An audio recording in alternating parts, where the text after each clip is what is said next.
Hello my dear students, welcome to Advait education. कैसे हैं आप सभी लोग? आई होप आप सभी लोगों ने मेरा लास्ट वीडियो लेक्चर देख लिया होगा। तो चलिए यूनिट एंड मेजरमेंट चैप्टर में ही आज हम डायमेंशनल फॉर्मूले के बारे में बात करते हैं। देखते हैं कि ये विमीय सूत्र क्या होता है।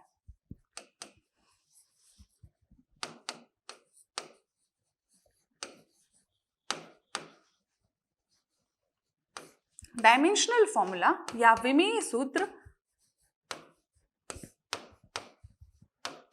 एक्चुअल में कहूं, जो हमारा डायमेंशनल फॉर्मूला है वो आपका फंडामेंटल क्वांटिटी मोल राशि या कि जो हमारी डेराइव्ड क्वांटिटीज होती हैं, जिसको हम हिंदी में बोले व्युत्पन्न राशियां, तो डायमेंशनल फॉर्मूला जो है वो fundamental quantity and derived quantity के बीच में क्या बताता है? रिलेशनशिप बताता है। हमारा कोई भी यदि डेराइव्ड क्वांटिटी हमारे पास है, उसका हम डायरेक्टली डायमेंशनल फॉर्मूला नहीं लिख सकते। हम उसका लिखने के लिए हम क्या करेंगे, इसको फंडामेंटल क्वांटिटीज में पहले चेंज करेंगे, उसके बाद हम उसका डायमेंशनल फॉर्मूला लिखेंगे। तो सीधे से क्या है कि हमारा जो डायमेंशनल फॉर्मूला है वो हमारा इन दोनों के बीच में क्या बता रहा है? आपकी एक रिलेशनशिप बता रहा है। तो चलिए अब ये देख लेते हैं कि हमारा जो डायमेंशनल फॉर्मूला है वो फंडामेंटल क्वांटिटीज यानी कि मूल राशियों का क्या क्या होता है। सबसे पहले ये जान लीजिए कि जो हमारा डायमेंशनल फॉर्मूला है उसको हम रिप्रेजेंट कैसे करते हैं। ठीक है, जैसे सपोज हमारी कोई डेराइव्ड क्वांटिटी Q है, कोई हमारी डेराइव्ड फिजिकल क्वांटिटी, हिंदी में कहूं तो हमारी कोई व्युत्पन्न राशि Q है।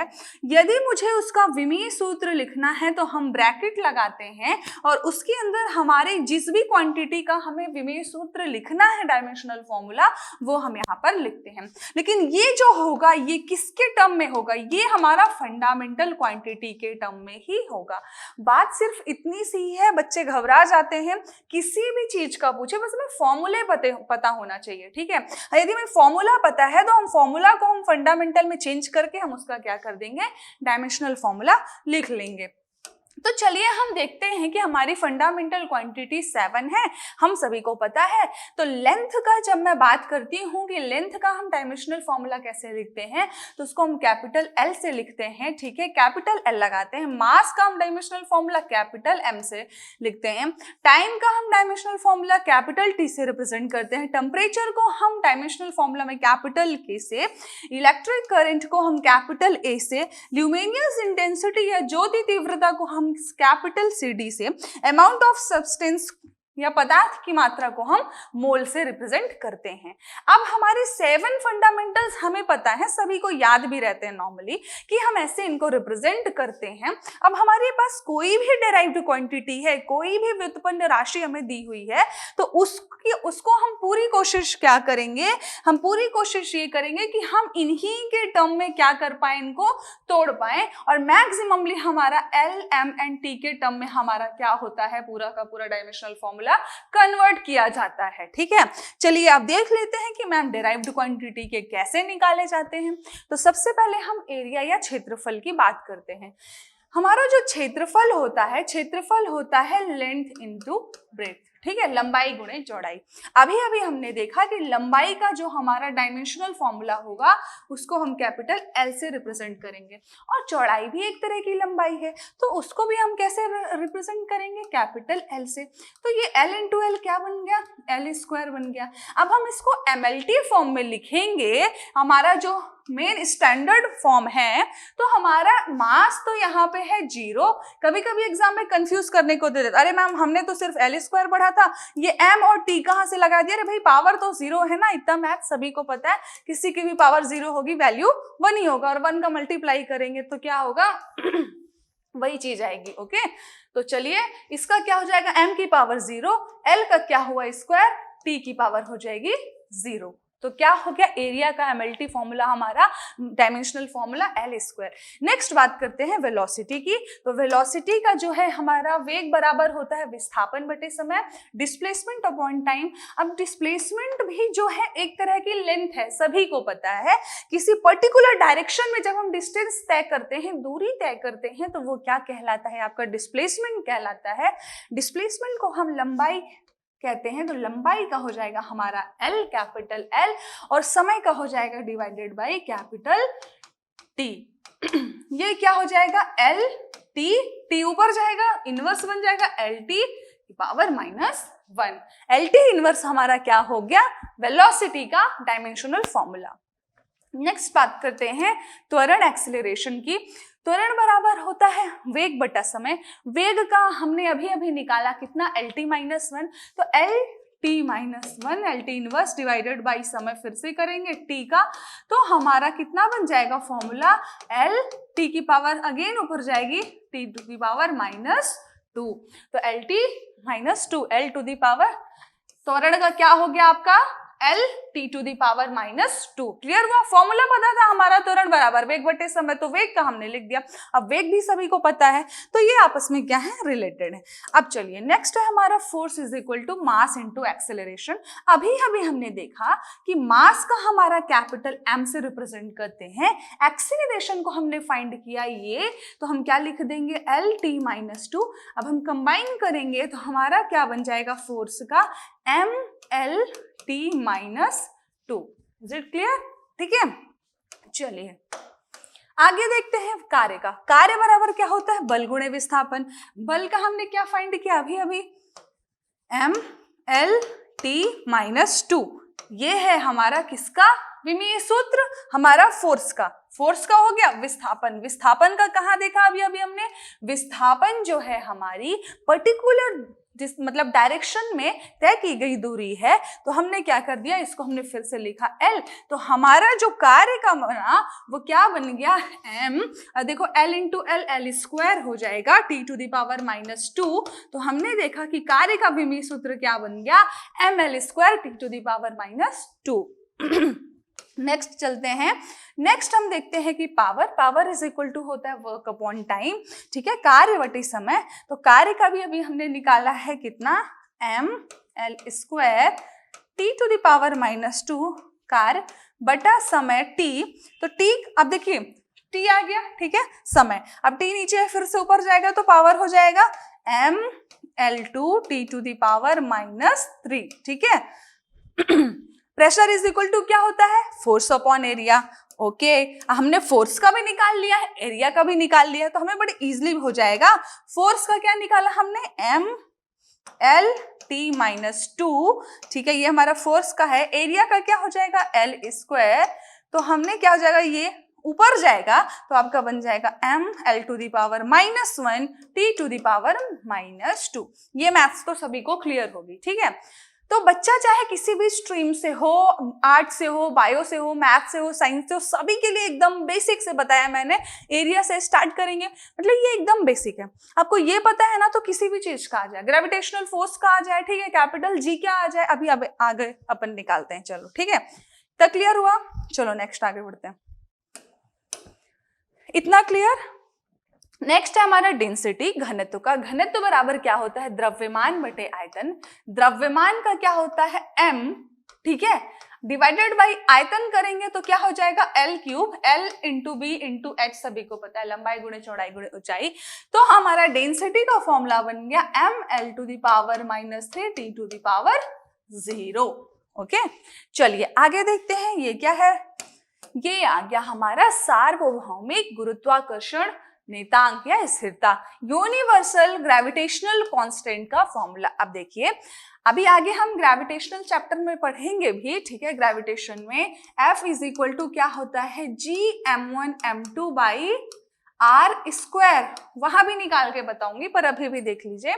हमारा जो है ये जो है ना, ये क्वेश्चन यूनिवर्सल ग्रेविटेशनल कांस्टेंट का 4 से 6 बार पूछा जा चुका है एग्जाम्स में, ठीक है, बहुत इंपॉर्टेंट है, रेलवे में भी, SSC में भी, दोनों में भी आया है। अब हमसे पूछा किसका है, इसमें हमसे इस G का पूछा है, ठीक है, हमसे G का पूछा है, तो क्या करेंगे, G का निकालने के लिए ऐसा कर लो, FR square upon M1 M2 का निकाल लेंगे, तो ये क्या हो जाएगा अपना, इससे कैपिटल G का पता चल जाएगा फॉर्मूला, ठीक है। फॉर्मूला पता चल गया तो अपन क्या है, उसको MLT के फॉर्म में तो चेंज ही कर लेंगे। चलिए, अब हमने अभी देखा था कि फोर्स का जो निकाले थे, फोर्स का क्या निकाले थे कि फोर्स इज इक्वल टू क्या होता है, M इंटू A होता है। और द्रव्यमान का हमने देखो, नहीं भी याद करो कि फोर्स का कितना होता है विमीय सूत्र, ये मत रटो, लेकिन F is equal to ma तो आप याद रख सकते हैं, याद करना ही पड़ेगा। आगे भी न्यूटन सेकंड लॉ है, F is equal to ma, सभी को याद होता है।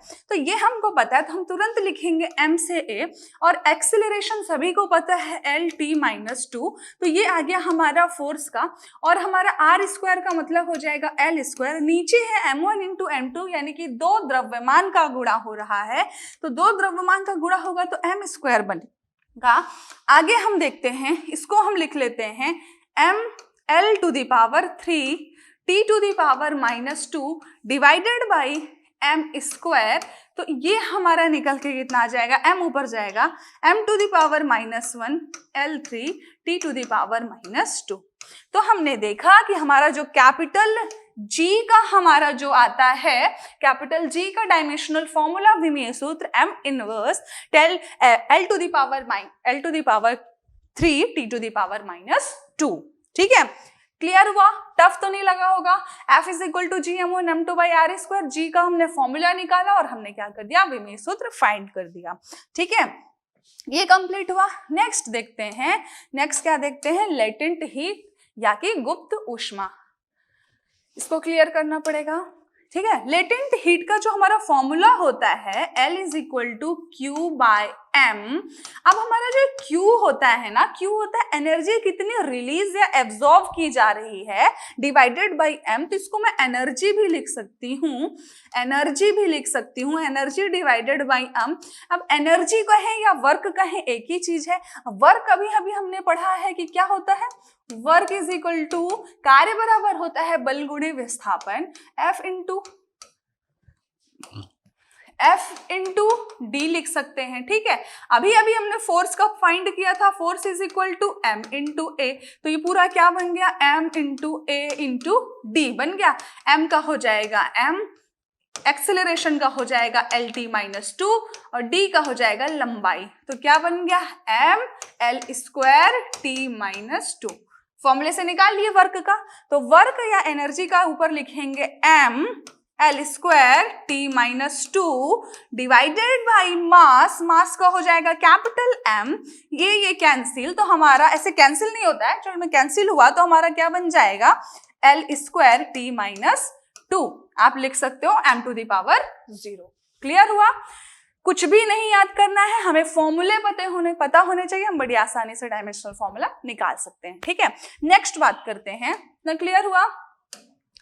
नेक्स्ट चलते हैं हम किसमें, हम चलते हैं कोफिशिएंट ऑफ विस्कोसिटी, ये भी एग्जाम में पूछा जा चुका है।